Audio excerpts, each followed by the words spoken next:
인사할 시간도 없습니다. 여러분의 시간을 아껴드릴 안될 과학의 레알 짧은 과학, 긴급 과학의 궤도입니다. 인간이 살 수 없을 정도로 황폐해진 지구, 인류의 희망을 찾기 위해 제2의 지구를 찾아 머나먼 우주로 떠나는 영화 인터스텔라처럼 현재 인류는 우리의 새로운 보금자리를 찾기 위한 여정을 계속해 나가고 있죠. 그리고 여러 후보들 가운데 우리 마음속 1순위로 저장된 그곳, 그렇습니다. 오늘의 주제는 화성입니다. 태양으로부터 지구보다 약간 멀리 떨어진 화성은 태양을 공전하는 네 번째 행성으로 우리가 살고 있는 지구와 아주 비슷한 행성이라고 알려져 있죠. 지름은 지구의 절반 정도로 작지만 화성의 자전축기는 약 24시간 37분으로 지구와 거의 비슷하고 자전축 역시 약 25도 정도 기울어져 지구와 유사한 계절 변화가 나타납니다. 물론 화성의 공전축기는 약 687일, 그러니까 1년이 약 687 지구일로 지구보다 느려 계절도 더 길고, 그래서 화성 북반구의 봄은 무려 7개월이나 이어지기도 합니다. 화성의 영어식 이름은 Mars, 그리스 로마 신화 전쟁의 신인 아레스에서 따온 이름입니다. 고대 그리스인들은 전쟁을 상징하는 아레스를 경멸이나 혐오의 대상으로 삼고 파괴적이며 살인적인 존재로 인식했는데요. 지구와 가장 비슷하단 행성에 왜 이런 섬뜩한 뜻을 가진 이름이 붙여진 걸까요? 잘 알려져 있다시피 화성은 맨눈으로도 확인 가능할 정도로 붉은 행성입니다. 화성이 붉게 보이는 이유는 표면에 있는 철 성분 때문인데, 화성의 흙은 산화철로 이 성분의 먼지들이 화성 전체를 뒤덮어 붉은 빛을 띠게 됐죠. 하지만 고대인들은 당시 그 사실을 알 재간이 없었고, 때론 하늘에서 핏빛처럼 붉은 빛을 내는 천체에 공포를 느꼈을 겁니다. 심지어 2년마다 한동안 오던 길을 되돌아가는 움직임까지 포착된다니 호로도 이런 호러 영화가 없었겠죠. 심지어 16세기 말 일부 과학자들은 화성은 대재앙과 전쟁을 지배하고 간과 혈관, 신장, 담낭과 왼쪽 귀를 지배한다, 그리고 화를 잘 내는 특성을 가지고 있는 42세에서 57세 사이의 남성은 특히 화성의 지배를 받는다고 기술하기도 했습니다.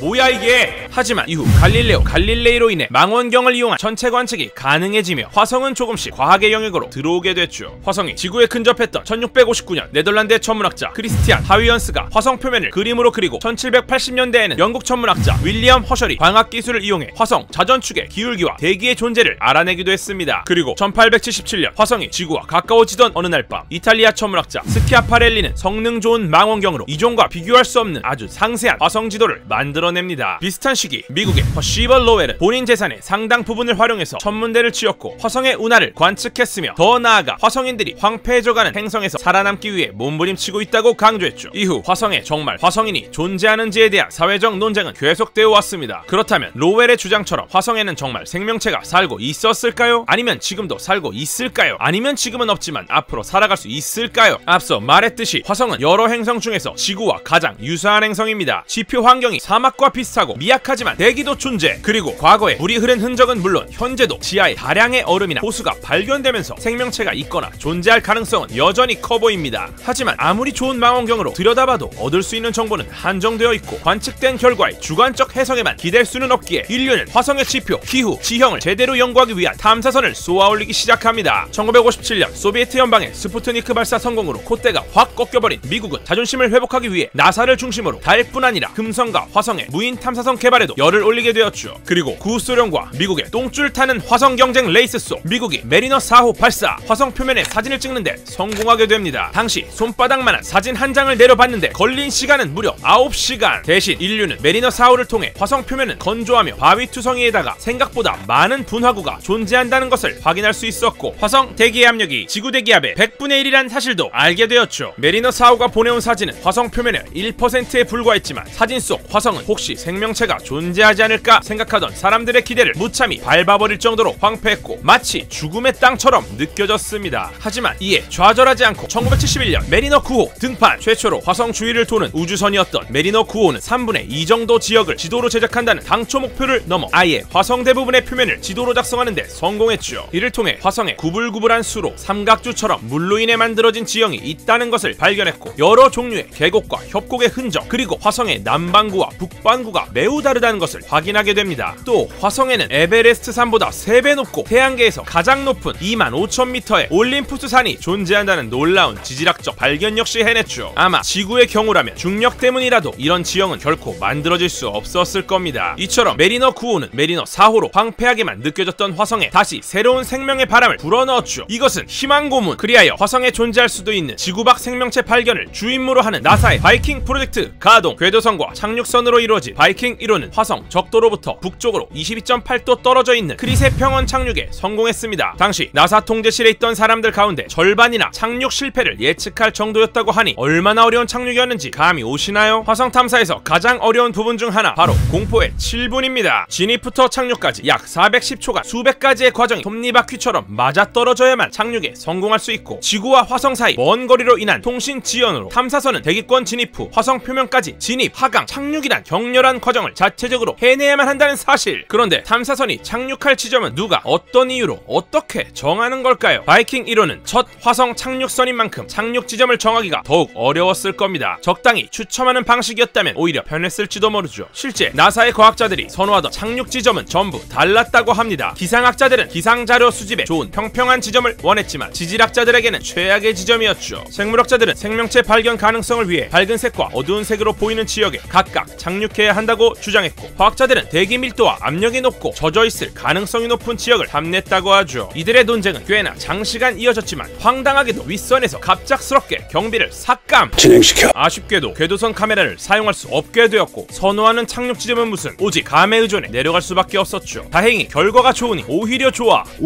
아무튼 바이킹 1호가 보내온 화성의 지평선 사진을 통해 하늘은 핑크빛이며 화성 표면은 고도로 산화된 토양 때문에 붉은색을 띠고 있다는 사실을 확인하게 됩니다. 또 바이킹 1호가 화성의 풍속, 습도, 온도 등 기상 자료까지 전송해서 당시 사람들은 뉴스를 통해 화성의 기상 상황까지 들을 수 있었다고 하죠. 하지만 계속된 임무 수행에도 단 한 번의 토양 속 알 수 없는 기체 방출을 경험하며 무수한 의문점만 남겼고, 현실적인 생명체 존재 징후는 결국 발견하지 못했죠. 바이킹 1호에 이어 2호 등판. 이번에는 과학자들이 투표를 통해 착륙 지점을 정했습니다. 유토피아 평원의 착륙. 화성의 지진 활동을 감지하고 화성의 위성이 데이모스의 사진을 최초로 찍는데 성공합니다. 이미 알고 계신 것처럼 화성에도 지구의 달과 같은 위성이 존재하죠. 심지어 2개, 포보스와 데이모스인데요. 1877년 미국의 천문학자 아사포홀에 의해 발견. 그런데 신기한 건 그로부터 오래전인 1726년에 발간된 소설 걸리버 여행기에 화성에 2개의 위성이 있다는 이야기가 들어있었다는 사실입니다. 역시 작가나 예술가들의 놀라운 상상력은 가끔 현실과 기가 막히게 연결되죠. 어쨌건 화성에서 생명체를 찾으라는 주 임무에 사실상 실패한 바이킹 프로젝트로 인해 후속 화성 탐사는 난항을 거듭하게 되었고, 심지어 나사는 더 빨리, 더 좋게, 더 싸게라는 말도 안 되는 구호를 외쳐대기 시작합니다. 그렇게 빨리 좋게 싸게를 기반으로 시작된 임무는 바로 패스파인더 프로젝트. 이전에 비해 젊은 팀원들로 구성된 조직은 무의미한 서류 작업을 쳐내서 빠르게 업무를 추진했으며 꼭 필요한 실험만 진행하며 엄청난 단결력을 보여주었죠. 그리고 안전한 착륙을 위해 지름 1m의 풍선 같은 에어백 24개를 이용한 혁신적인 착륙 방법도 고안해냅니다. 하지만 당시 나이 많은 나사의 엔지니어 선배들이 정신나간 녀석들이라며 비난하는 바람에 계획이 승인되기까지 숱한 논란이 있었다고 하죠. 결과적으로 정신나간 사람들은 성공해냅니다. 1997년 7월 4일 RS 협곡의 패스파인더와 단 11.5kg에 불과한 소형 이동식 탐사선 소저너가 화성에 발을 디디게 됩니다. 패스파인더가 착륙한 1997년은 이전과 달리 인터넷이 대중화된 시기였기에 당시 패스파인더의 화성 착륙은 실시간으로 송출되었고, 홈페이지에 수많은 네티즌이 몰리며 동시 접속자 수를 제한해야 할 정도로 인기였다고 하죠. 패스파인더 탐사선을 통해 과학자들은 과거 화성에 여러 차례 대홍수가 있었고 현재보다 따뜻했었다는 증거도 발견. 최고 시속 110km의 무서운 모래 폭풍과 함께 밤에는 미세한 얼음 결정으로 이루어진 구름도 존재한다는 사실을 밝혀냅니다. 60cm로 길이는 짧지만 웅대한 꿈을 갖고 있던 소저너는 6개의 바퀴가 독립적으로 움직이기 때문에 어떤 장애물도 잘 넘어갈 수 있었죠. 이동 속도는 초속 1cm로 매우 느렸지만 목표 수명이었던 일주일을 훌쩍 넘어 수개월간 패스파인더 주위를 돌며 탐사했습니다. 1997년 패스파인더가 통신 불능 상태에 빠지며 결국 둘 다 공식적으로 임무가 중단됐는데, 지금도 화성 어딘가에는 패스파인더와 곁을 지키던 소저너의 잔해가 남아있겠죠. 패스파인더 이후에 화성에 진입한 탐사선은 마스 글로벌 서베이어입니다. 패스파인더보다 늦게 도착했지만 출발은 더 빨랐습니다. 왜 늦었던 걸까요? 그 이유는 바로 궤도, 저 말고 다른 궤도. 글로벌 서베이어 역시 비용 절감을 이유로 완전히 새롭게 설계, 화성 궤도 비행선으로 설계됐고, 비용이 저렴한 델타2 로켓을 사용할 계획이었는데 출력이 좋지 않아 탐사선이 화성을 지나치지 않도록 속도를 늦추는 방법을 고안하게 됩니다. 그렇게 선택된 것이 에어로 브레이킹. 너비가 12m인 태양 전지판이 받는 대기의 저항을 이용해서 속도를 늦추고 성공적으로 궤도에 안착시키는 계획이었죠. 하지만 항해 중 태양 전지판에 문제가 생기는 바람에 원궤도에 진입하는데 1년 이상의 시간이 소요되었습니다. 있었습니다. 다소 늦긴 했지만 그럼에도 이전보다 훨씬 고도화된 성능의 카메라를 이용해서 10km 높이의 퇴적층을 발견하는 중요한 성과를 이뤄냈죠. 하지만 좋아할 일인지 슬퍼할 일인지 나사의 저예산 프로젝트인 패스파인더와 글로벌 서베이어 모두 성공을 거두면서 또다시 적은 비용으로 화성 기후 궤도선, 화성 극지 착륙선 두 프로젝트가 가동되었습니다. 슬프게도 둘 다 무참히 실패로 끝났고 좌절하던 나사는 이후 무인 탐사선인 마스 오디세이를 통해 화성의 남위 60도 이상, 남극지방 지하 약 3km 이내 표토에 대량의 얼음이 퇴적되어 있다라는 사실만 겨우 밝혀냅니다. 비슷한 시기 유럽 우주국 이사의 화성 탐사 프로젝트 마스 익스프레스로 궤도선 마스 오비터와 착륙선인 비글 2호가 발사됐지만 비글 2호는 착륙 직후 통신 두절과 함께 결국 실종되고 말았죠. 불행 중 다행으로 마스 오비터는 궤도에 성공적으로 진입하며 화성 남극의 얼음을 발견했고 그리고 대기 중 메탄을 발견하게 됩니다. 대기 중에서 햇빛으로 분해되는 메탄은 금방 사라질 텐데 이게 남아있다는 건 다른 경로로 꾸준히 보충된다는 뜻이라 생명체 가능성을 열어둘 수 있는 여지가 생겼습니다. 다시 미국으로 돌아와보면 글로벌 서베이어 이후 나사는 마스 익스플로레이션 프로그램인 쌍둥이 화성 탐사 로봇 스피릿과 오퍼튜니티를 발사하게 됩니다. 스피릿은 구셉 분화구에 무사히 착륙했지만 화성에서의 17번째 날 아쉽게도 신호가 끊어졌고 기대 수명이 90일이었던 스피릿은 죽음의 위기를 맞이했죠. 하지만 66번의 재부팅 끝에 스피릿은 정신적 오류를 극복해냈고 기적적으로 8일 만에 부활했습니다. 바퀴 한쪽이 고장나서 전진할 수 없게 되면 후진으로 탐사를 했고 결국 남은 바퀴도 모래에 깊이 빠져나오지 못하게 되자 스피릿을 구하라는 캠페인까지 벌어졌죠. 움직이지 못하는 상태에서 임무가 종료된 스피릿은 우두커니 서서 남아있는 장비로 계속 탐사를 이어갔고 결국 완전히 통신이 중단되어 나사가 사망을 선언할 때까지 무려 2210일 동안이나 인류를 위해 일을 했습니다. 스피릿아 고생했어.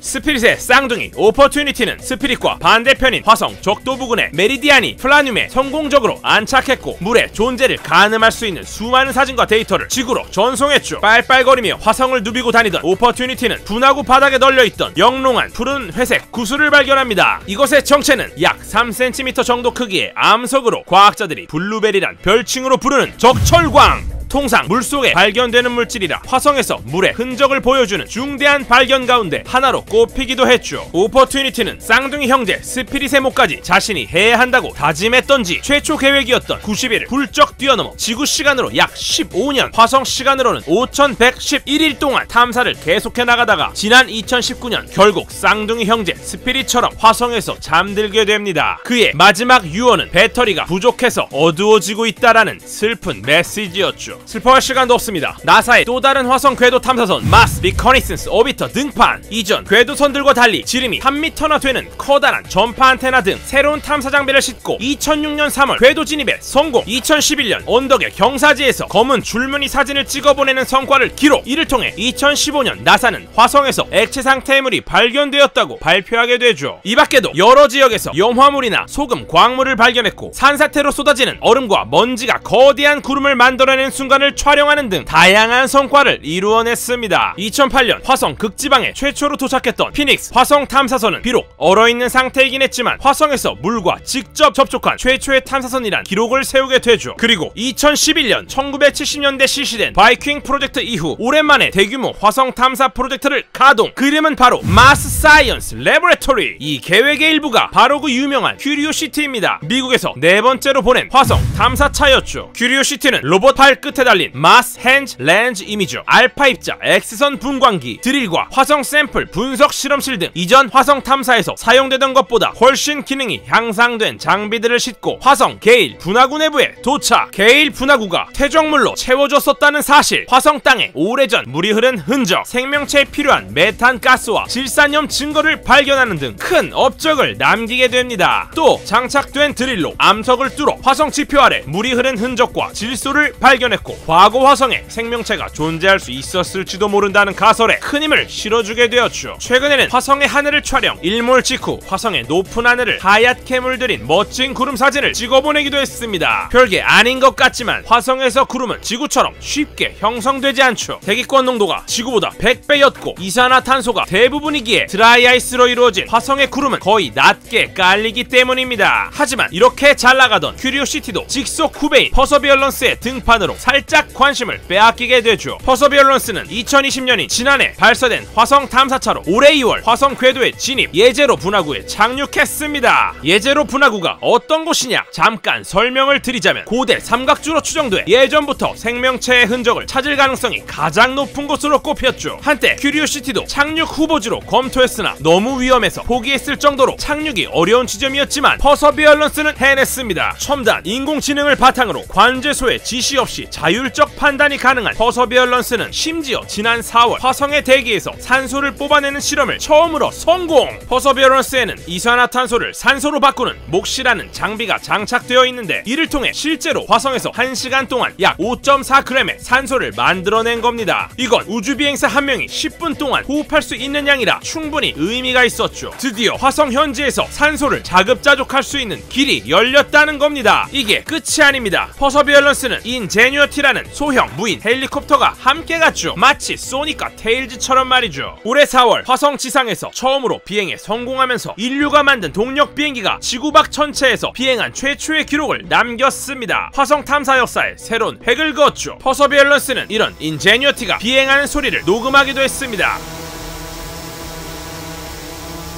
인제뉴어티에는 라이트 형제의 첫 항공기 날개 겉면에 사용된 우표 크기의 천조각이 붙어 있었는데요. 두 형제가 이걸 봤으면 어땠을까요? 아마 라이트 형제는 플라이어 1호의 작은 조각이 화성에서 솟구치는 모습을 보면서 기쁨의 눈물을 흘렸을 겁니다. 이번 무인 헬기의 첫 성공으로 기존 관측의 한계를 뛰어넘었고 향후 화성 탐사의 방식 또한 크게 바뀔 것으로 기대됩니다. 앞서 언급한 화성 탐사선들이 대부분 미국의 소유이며 지금까지 화성 탐사는 마치 미국의 전유물로 여겨질 정도로 특정 국가의 주도하에 이루어졌습니다. 하지만 학술지 네이처는 올해 주요 화두로 화성이 바빠진다를 꼽았죠. 세계 각국에서 앞다퉈 화성 탐사를 추진하고 있다는 이야기입니다. 그런데 왜 하필 굳이 올해 화성이 바빠진다는 걸까요? 그건 바로 화성의 대접근 때문입니다. 화성은 통상 2년 2개월마다 지구와 만나 태양, 지구, 화성 순으로 일직선을 이루는데 이때 지구와 화성의 거리는 6천만 킬로미터까지 좁혀지죠. 그리고 그 시기가 바로 지난해였기 때문에 화성 발사 시간대로 최적이었던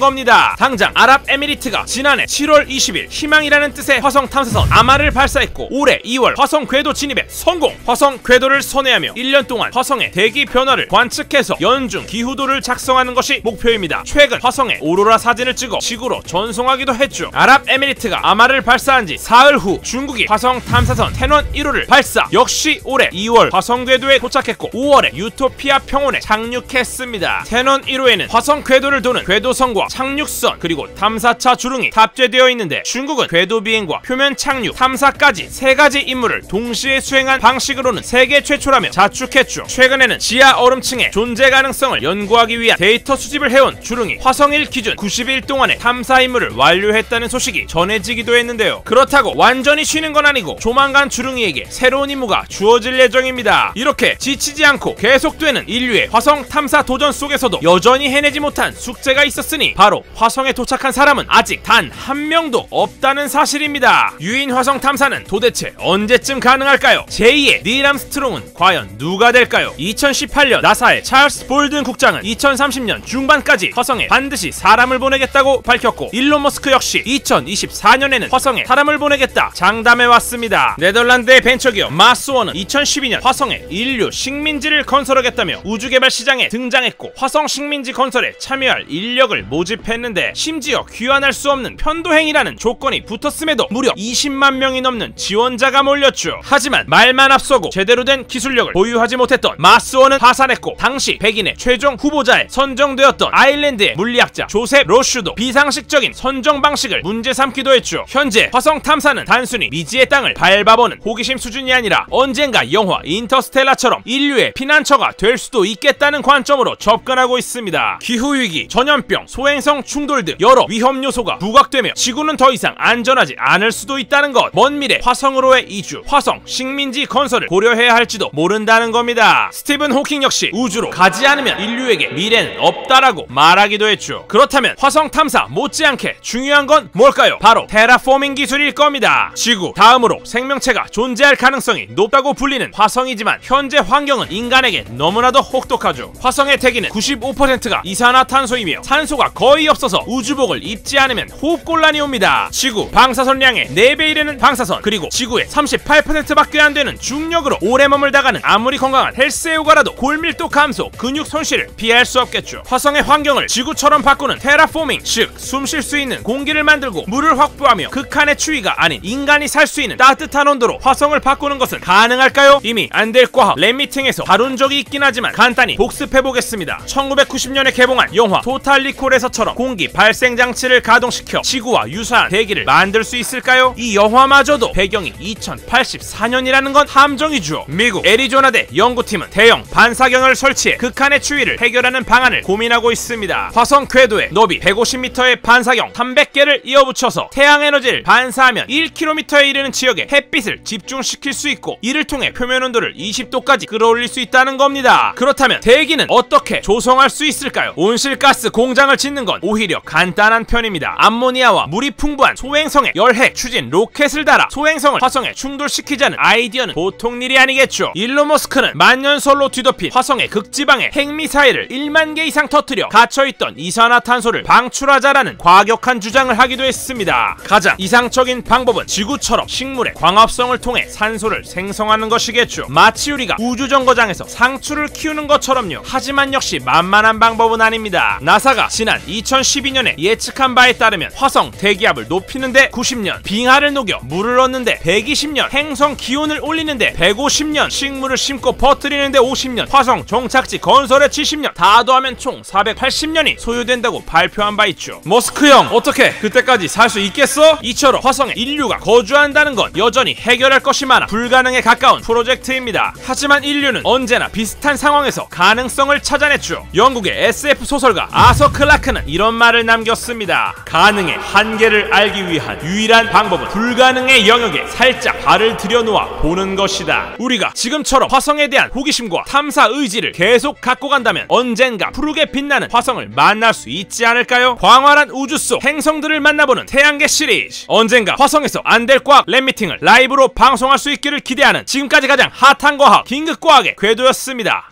요번에도 보시고 도움이 되셨다면 아래 댓글 꼭 남겨주시고요. 구독 역시 잊지 마시고 꾹 눌러주시리라는 것에 감사하다.